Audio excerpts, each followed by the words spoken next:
Hi, welcome to our podcast, Royal Rota ITV. It's kind of our first one since the departure of those people. Do you remember them? Harry and Meghan, no longer members of the royal family, although we do expect them back in the UK possibly next month. So Lizzie and me, we're here for the podcast and a lot to discuss as ever. Now, rather than just sort of chat about what's been going on, how about you do a list of everything that we've had since our last podcast? When was that? We were in here. Immediately after the departure, wasn't it? Harry and Meghan, yeah. But even without them, it's still been very busy. Yes, so should we give your list a name? Like Robinson's Royal Rundown? I like Robinson's Royal Rundown. Does that come with a theme tune? It's a good illustration. So Robinson's Royal Rundown. Here's everything that's been going on that you need to know. Well, it's been busy, so I think we'll probably, by the time I've done the list, the episode will be over, but we'll start. So we had Kate and William did a day trip to Wales. Yep.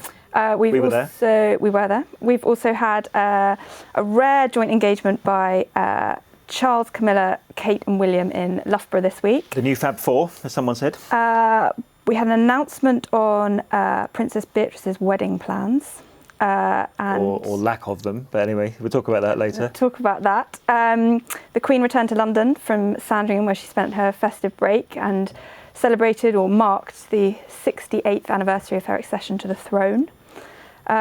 Camilla visited a prison, and she's also was at a reception yesterday for the domestic violence charity Safe Lives.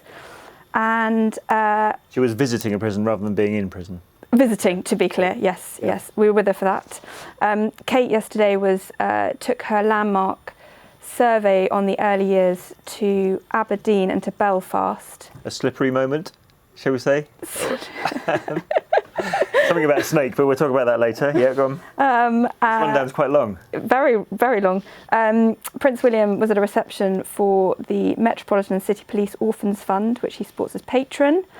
Camilla and Charles are currently, as we speak, at the Tower of London. So Camilla's been to prison and the Tower in a week. Yes. And there was a potential tour on the cards for Kate and William to Australia. Okay, and an announcement that they're going to another place. Ireland. Yes. That comes in the coming up bit. Okay, that's okay, fine. All right. So this is everything that's happened. Did you mention Prince Andrew and the flags? No, because I would hate to have stolen your moment. Okay. And bells. I'm such an expert on flags now. I can't wait to talk about that. I'm giving you 1 minute and 1 minute only to talk about flags. Sure, I could go on for hours talking about flags. Should we talk about the Queen coming back to London? I mean, a lot's happened since she left Buckingham Palace to go to Sandringham for her Christmas/winter break. She always, as most people know, stays there until Accession Day, the 5th of February, which was when her father, King George VI, died. Things sort of happened while she was there, being Harry and Meghan. So sort of coming back to London felt like, this is her return, this is her 69th year on the throne. She got on the train and all the rest of it. I mean, it just felt like quite a big moment, her coming or leaving Sandringham. And actually, I should have mentioned that on the day she came back to London was also when we had the formal confirmation that her grandson Peter Phillips and his wife Autumn are sadly decided to divorce. Yes, so the year that the Queen called bumpy was last year. This year's hardly been a sort of smooth road so far, has it? No, I think, it just hasn't stopped since the Harry and Meghan announcing that they wanted to step back as senior royals, to the Prince Andrew interview and the fallout from that, to this, it's been non-stop for her, really. And we know that the Queen was told about Peter and Autumn's separation last year sometime, so it wasn't new news to her, obviously. It was to the rest of us when we found out a couple of days ago. No one, even their friends, really didn't think there was anything on the cards. We didn't see them at Sandringham at Christmas time, and nor did they go to the Christmas lunch the Queen has at Buckingham Palace just beforehand. Maybe that was the sort of the telling. And Peter was there. Signs. He was at Sandringham and seen going to church, I think, earlier this year on his own without Autumn.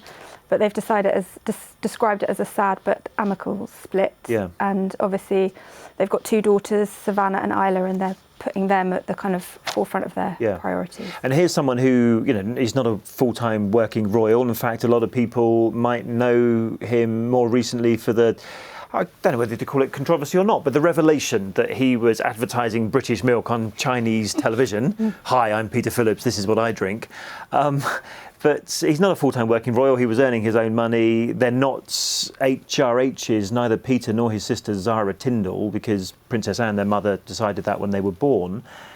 So a minimum impact on the royal family. But I think personally for the Queen, this is the first of her grandchildren to whose marriage hasn't worked. Yep, and there'd been some reports that Autumn she's Canadian born, might go to Canada, another one to go to Canada, but it seems that she will stay in Gloucestershire where they live to co-parent, they call it, their children. That's the new term, co-parenting children. So they're both staying in Gloucester. I mean, otherwise the whole royal family might as well ship off to Canada at this rate. We'll set up a new bureau in Canada. Maybe we should start working out of Toronto. Sad news, I think, for the Queen there. But, you know, she's, with her children, 3 of the 4 marriages of her children didn't work out. Princess Anne's been divorced, Charles and Diana didn't work out, nor did it for Andrew and Sarah. So it's just, she's been here before, the Queen. She's been here before, and I'm sure now she's back in London, it will be back to business as usual, and we will see the Queen at engagements getting on with it, as she always does. Let's talk then about this. So with Harry and Meghan no longer in the picture, there was, like the other day in the East Midlands in the UK, a place called Loughborough, which is in Leicestershire or near there. We had a foursome, we used to call the Fab Four, Harry, Meghan and William and Kate. It kind of felt like there was a new Fab Four on the scene last week. Yeah, it was very rare. I mean, we see the family together at sort of big ceremonial commemorative events, but for them to do a day-to-day engagement together, it's quite rare to see the 4 of them together, and it was almost a moment of solidarity and the family showing kind of support for each other. Yes, trying to sort of fill the hole perhaps that Harry and Meghan had left. So we had the Prince Charles and Camilla, William and Kate all arriving at the Defence Medical Rehabilitation Centre, which is a brand new and amazing, wasn't it? Amazing, absolutely amazing facility. So for any members of the military who've been injured or had limbs amputated, sadly there were quite a few of those from the Afghanistan years, this is the place they go to get treated. And it was something that both Charles and his son William felt very strongly about, and they've been involved in the building of this centre over many years. Yeah, William particularly, he was patron of the appeal fund to create this new centre, which, as you say, was a remarkable place. It felt like a private hospital on steroids or something, didn't it? It was amazing. Yeah, and the 4 of them did seem to have a genuine kind of, it was actually really lovely seeing them working together and laughing and getting on, and it was sort of, you know, showing what the royal family is all about. Were they doing it for the cameras though? You know? It did seem genuine. It did seem they were getting on. I saw, I mean, when they arrived, I saw Camilla and Kate having a chat, and then there was the moment that when they were playing wheelchair basketball, which, you know, a lot of people who have, you know, limbs missing or other reasons why they can't play basketball. William got into a wheelchair, invited to get into a wheelchair, and tried his hand at trying to get the basketball through the hoop. Yeah, I think it was 6 attempts to try and score, but he needed a bit of a helping hand from Pa, didn't he? That was quite a sweet moment, I thought. Really sweet. And it felt quite natural as well. And rare to see them sort of bond like that so closely on camera. It was totally, it seemed impromptu. William had to get 4 goes. You're getting the ball in the hoop. And then Dad thought, enough of this. Totters up, pushes him closer, gives him a little sort of massage on the shoulder. He misses again, and then finally gets one in. Scores. And then there was a lovely sort of cheer. I think we can. It was quite. I thought it was a really sweet moment. I mean, obviously, the more serious story there was all the work that's been going on to rehabilitate these wounded military personnel. But yeah, are we right to say Fab Four or the new royal foursome? I mean, it kind of feels a bit like, you know, that's what we called Harry and Meghan and William and Kate when they turned up at that Royal Foundation event all those years ago. Yeah, with that big together sign above their heads. They laughed. Oh, how they laughed about families not getting on. But it shows that there are parts of the family still very much getting on and still at work and business as usual. Well, as a royal insider said to me the other day, we've lost, I mean, this isn't new information, we've lost 3 working members of the royal family, Andrew, Harry, Meghan, in the space of 3 months. So there's quite a big hole to be filled. And, you know, Prince Charles is already one of the busiest working royals, isn't he? I mean, he's almost got more to do now. Yeah, and I think, you know, they're all going to have to they're very busy anyway, Yeah. as you can see from that list I read at the start. And I think that void will be filled by the working members of the family. Let's hear from one of the chaps who met Prince Charles there, because it was a really funny story when I spoke to him afterwards, and we weren't able to put this in the news, so this is a nice sort of extra behind-the-scenes clip. But because he had... God, it was quite an awful story, wasn't it? He said his arm came off after getting caught in a rope swing on exercise in Germany or something. Anyway, he's missing an arm, and he has a bionic hand now, and he went to shake Prince Charles's hand, and clearly it's his right hand that he's had treated. And just listen to the explanation that he gave of how he didn't know what hand to offer when Prince Charles came up for a chat. I didn't really know which hand to check it with, but then he came out with right, so I was like, oh, there we go. And he asked me what I'd done, and he was like, started grimacing, going all red and that. So yeah, I didn't really want to creep him out, so I was a bit like figuring out which hand to check him with. But you chose that one. He chose that one. yeah. Right, that's cool. And what sort of conversations were you having with him? He asked me how I'd done it, and he was taken back a little bit, I suppose. A bit like bloody hell, you know what I mean? Yeah. And then he just asked about the prosthetic and stuff and how it's controlled and all that. And what it's going to be like in future and stuff, but apparently it's supposed to be 10 times better. I thought that was quite a sweet moment, not quite knowing what to do with his hand, but also the way in which he spoke about Prince Charles going red and grimacing when he found out quite how that injury happened. I must admit, I grimaced a little bit as well. Yep. And it was only last summer that it happened, but remarkable. And he was even talking about his hand being a sort of an old style bionic hand, when there's even something newer now. But Incredible. It's amazing. The facilities amazing. were amazing. Talking of facilities, how did it feel standing next to some blocks of steel that were 1,200 degrees Celsius? So we went to huge steelworks in the UK's largest steelworks, isn't it? In Port Talbot in Wales with Kate and William last week. That was to see that up close. That operation was amazing. So this was what's it called, the hot strip steel mill or something, wasn't it? Yeah. Where big chunks of steel were coming down the production line, wound up in a coil. I was like filming the whole thing. I thought it was like being in like a children's television program of how they make things.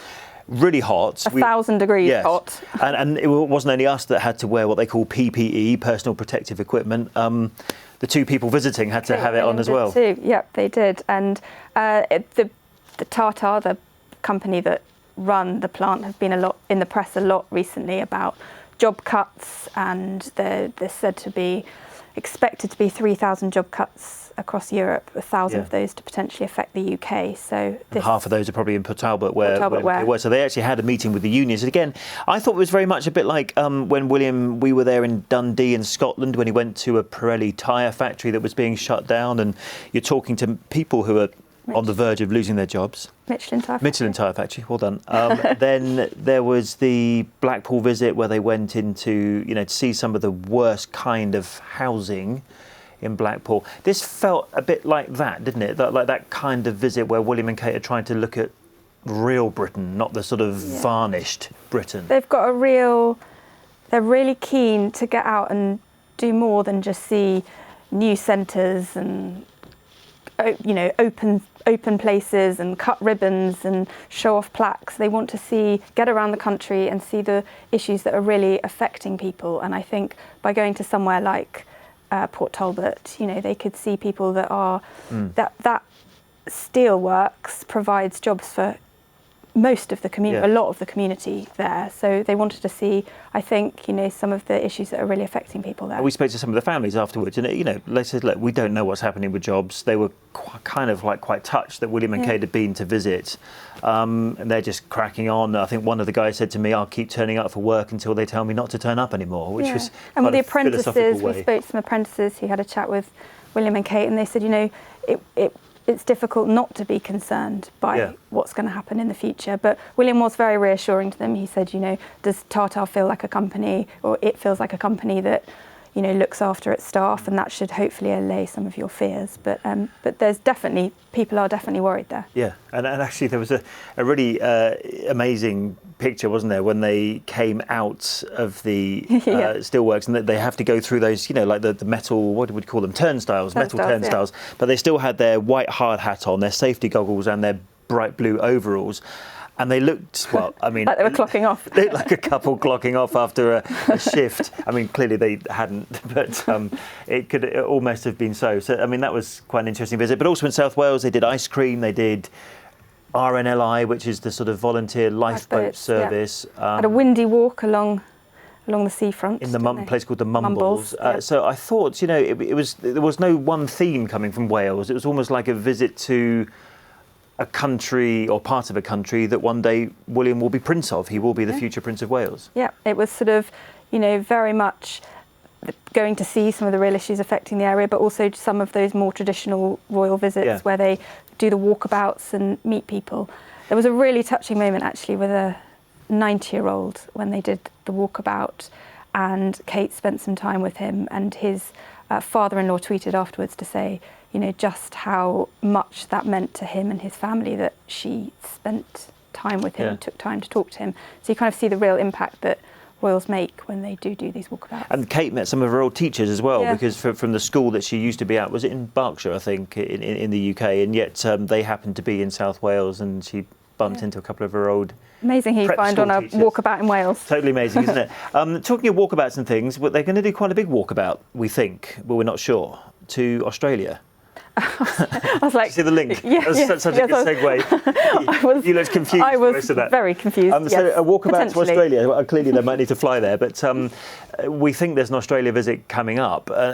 Kensington Palace aren't ready to announce it, but the Australian government seem ready. Definitely seem to be ready to announce it. Yes, obviously Australia at the moment dealing with the devastation from the wildfires there, and it seems that they've got some storms there at the moment. That's their biggest concern. But clearly, I mean, the big story the whole world was focusing on was the wildfires. The wildfires that affected so many communities, and I think, you know, a royal visit there to support the communities, but also to sort of highlight what a great place Australia is to still visit, and they could really, I think, you know, having a royal visit would really focus on that. Now, again, we don't know for sure it's going to happen. The Australian government say that they're going to send a formal invitation this week. We haven't had any word from Kensington Palace. So it's a kind of an odd way that it's come out, really, this, isn't it? Normally the royals are ready to announce a tour. They say, we're going here. Obviously, Australia is a realm. It's a place where the Queen is the head of state. But Kensington Palace is sort of not giving us any guidance on whether or not it's happening. But over on the other side of the world... It's almost a fact. We've had the tourism minister was on our partner channel over there. The tourism minister, who's Simon Birmingham, I think his name was, whose Twitter handle was Burmo, typical like, hey, Burmo. Typical Australian name, I think. So Burmo was talking about, we want them to come. So I spoke to Whitto, should we call him? Hugh Whitfeld? Yeah. Anyway, Hugh Whitfeld is Channel 7's correspondent based here in London, but Channel 7 in Australia have been running this story on their breakfast programme, Sunrise on 7. They had the tourism minister on, and I spoke to Hugh about how it's come out this way. Is it because the government in Australia, the Scott Morrison government, is just wanting to detract some attention? Why has it come out that Australia is ready to announce it, but Kensington Palace isn't? What I find difficult about this whole thing is that it looks like Australian government is way ahead of Kensington Palace when it comes to announcing the Australian tour. In Australia, they're saying, yeah, it's happening. Kensington Palace is saying, well, we're not quite there yet. Yeah, I think protocol has been chucked out the window here. I don't think we've really ever seen anything announced like this. And the fact is that in Canberra, politicians are now publicly talking about the fact that William and Kate will be going to Australia. Are coming. They're coming. It's a fait accompli. And that it's likely to happen this year. It does almost feel like the Australian government is trying to push Kensington Palace into a position where they can't get out of it. They can't refuse. They can't refuse to go. And otherwise it looks like they don't care about the fires or what's happened. Exactly. And so I think what we're seeing play out here is a level of domestic politics as well. The Australian government always likes positive messages. They can leap onto this one pretty easily. And Scott Morrison, the Prime Minister, didn't exactly get very many positive coverage over the fires and how he handled them. Shocking PR crisis throughout the fires. Now there's floods in Australia as well. He's a former Managing Director of Tourism Australia, knows what sells the country. Yeah. They've just shut their door to Chinese tourists, so that huge tourism market that provides billions of dollars to the Australian economy is about to disappear. Right. And so they need to revitalise the tourism market in some way. You know, we had a period over the bushfires where governments like the French government were advising French nationals to avoid New South Wales because of the fires, and that's hugely damaging. So there's a messaging issue here about the Australian government trying to make Australia look like it is a good destination to come to, and they know that William and Kate, without Harry and Meghan now in the I guess realm of possibility, that William and Kate are the perfect ambassadors to provide that international spotlight for these areas that they want people. They kind of need William and Kate walking along some pristine Australian beach or visiting some community that's turned itself around since the fires, because the image that most people abroad might have of Australia right now is that the whole place is on fire. Yeah, and the context of this as well is that on Boxing Day, I don't know if you may have seen it, but Tourism Australia launched a campaign with Kylie Minogue and Adam Hills trying to get Brits to go to Australia. And there were these amazing scenes on the beach and welcoming Aussies, trying to get Brits to come and visit Down Under. That lasted about 48 hours, because the next image that we saw were thousands of Australians on the beach on the south coast of New South Wales with their horses and cars huddling, trying to get away from flames. So that kind of blew the image that we want to project of a happy, friendly, sunny, clean, clear place to go and visit. And you're right. Smoke and fire and danger and, you know, animal deaths, human fatalities. And so if you have William and Kate not just meeting with those victims of the fires and now the floods as well, about their recovery, but also showing that hopefully by the time they go there, whenever that may be, that the countryside and the bush is bouncing back and the animals are returning and rejuvenating.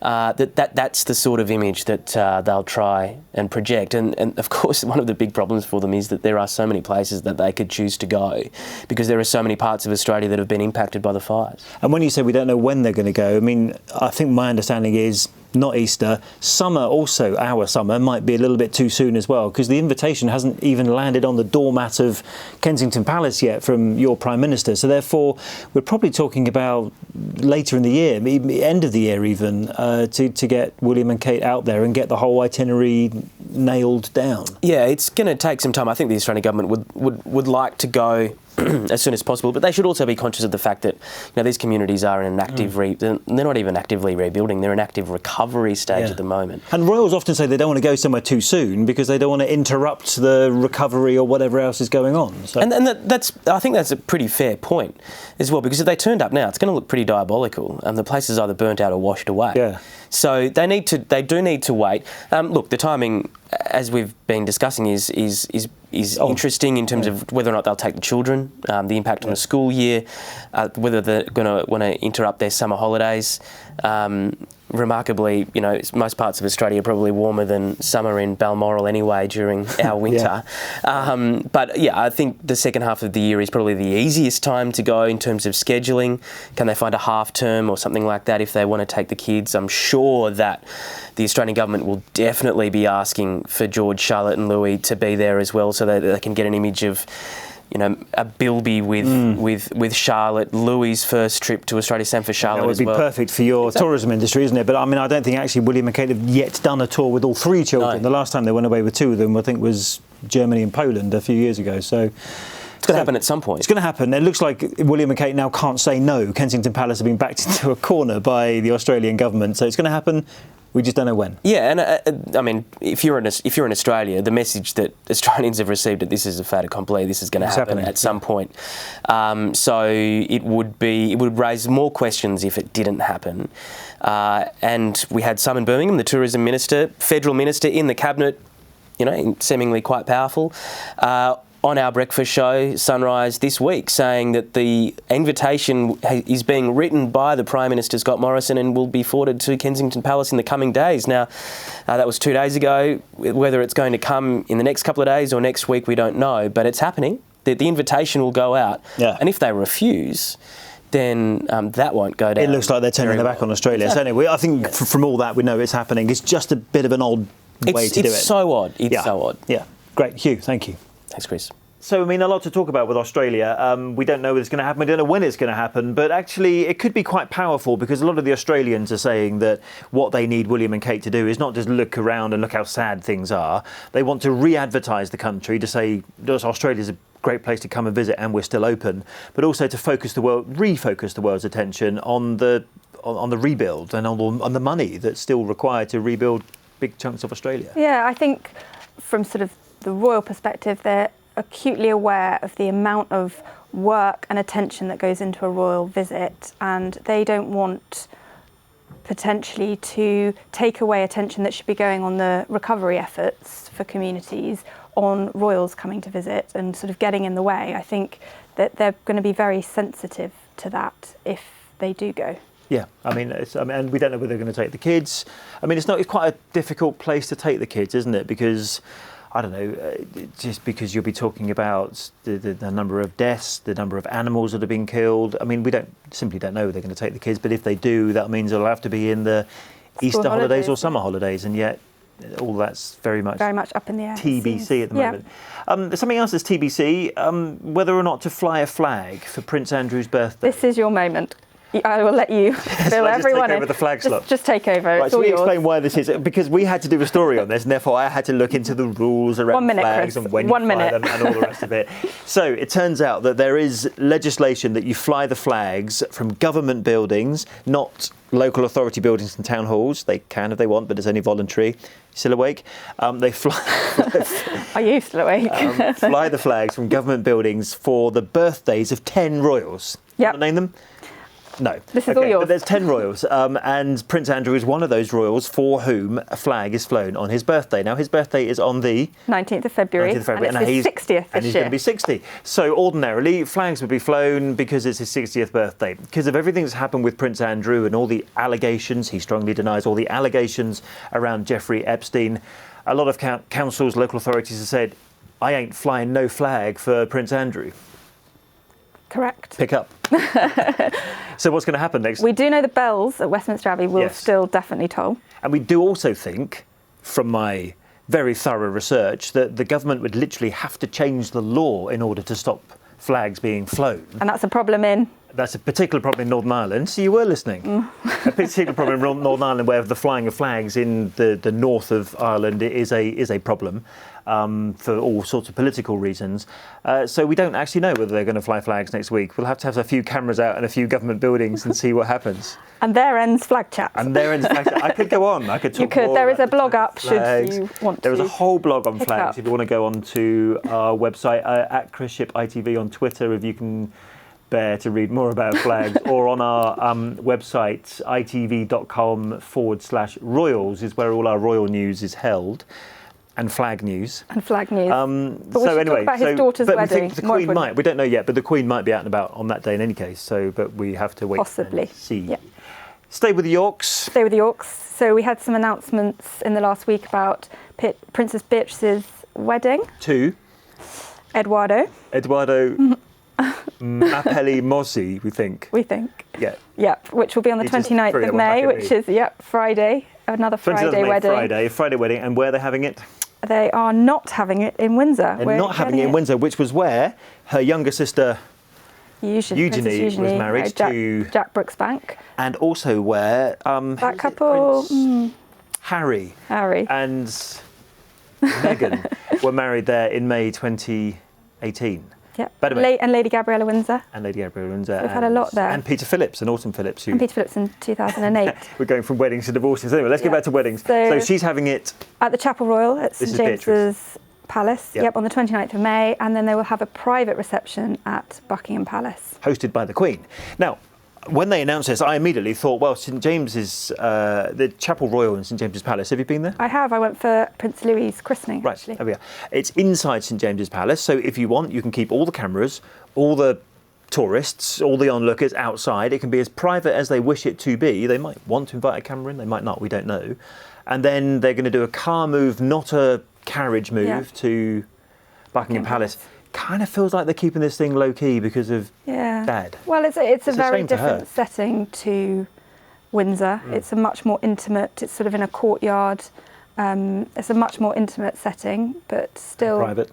Much more private than Windsor. You know, where there were banks and banks of cameras, so they can keep it out of the spotlight if they want to. It seems. And then go to the gardens of Buckingham Palace. They don't have to invite cameras in, and obviously members of the public can't get in there unless they're going to climb over the wall. So, which they have done in the past. But anyway. But we do understand that her father is going to walk her down the aisle, as you would expect, very close, the Yorks. But yeah, I mean, they can keep it as private as they want to this time. Yeah, and I mean, you know, a lot of people are saying it's quite sad for her that her big day, unlike her sister's big day, is being kind of overshadowed by her father's role in the royal family and the fact he's had to stand down. Yeah, I mean, you know, when Eugenie's wedding happened, there were interviews, there was sort of a big procession. It's going to be a very different.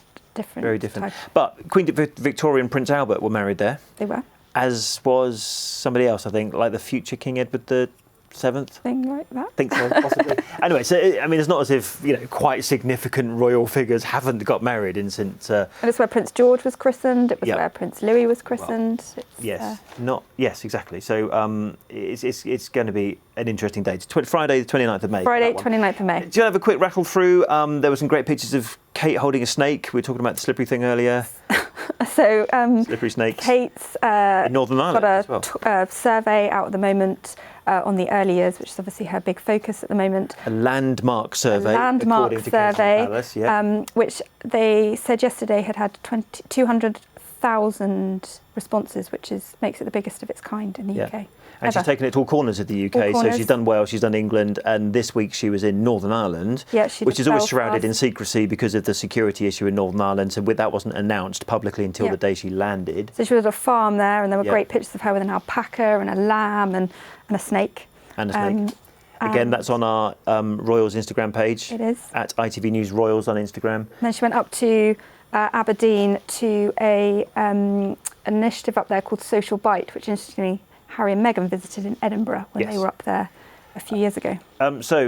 She's sliding all around the country, Kate. Actually, there was an interesting story about Prince Charles choosing to get a helicopter when he went on a little visit recently because of everything that he has said about climate change, pollution, carbon emissions and all the rest of it. He was criticised for that. I noticed that Charles and Camilla, when they went to Loughborough, Leicester the other day, got the train.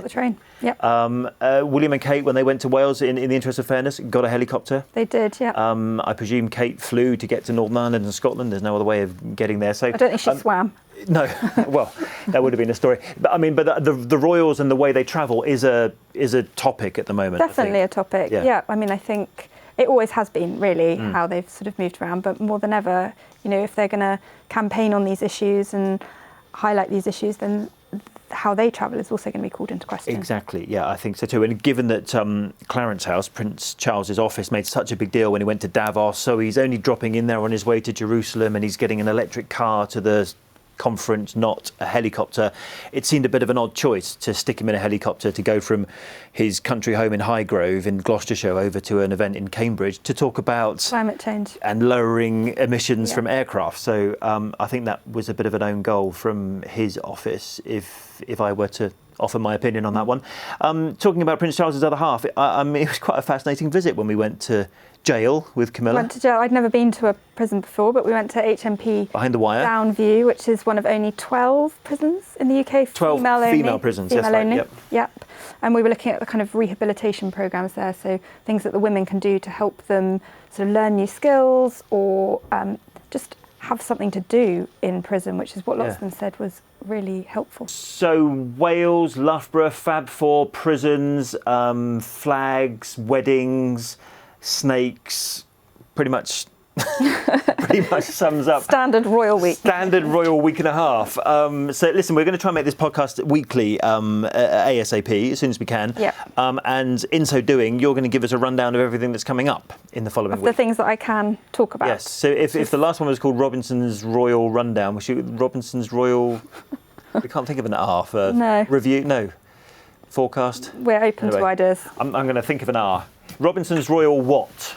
Question mark, if you can come up with that for the future look ahead of what's going on with the Royals. Go on then, do it. So next week is half term. So the Cambridge children have a week off from Thomas's Battersea. So we probably won't see the Cambridges. They're going skiing, probably.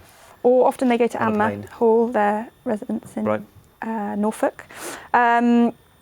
We've obviously got the Ireland trip was announced this week for Kate and William on the 3rd to the 5th of March. We'll be going there, which is the first time they'll have made an official visit to Ireland. And the first royal visit after Brexit. Yep. Outside to an EU country. Ireland, our nearest neighbour, and yet still a member of the EU, unlike the United Kingdom.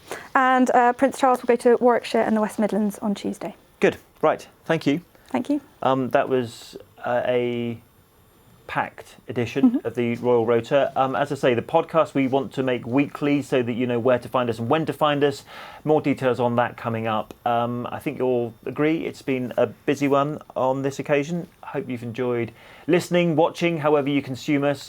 She's at Lizzie ITV on Twitter. I'm at Chris Ship ITV on Twitter. And give us your comments if you like, what you don't like, what you want, suggestions, things that we want us to talk about. And we managed really not to mention Harry and Meghan at all in this. Well, that's the future. That's the future. Welcome to the future. See you on the next one.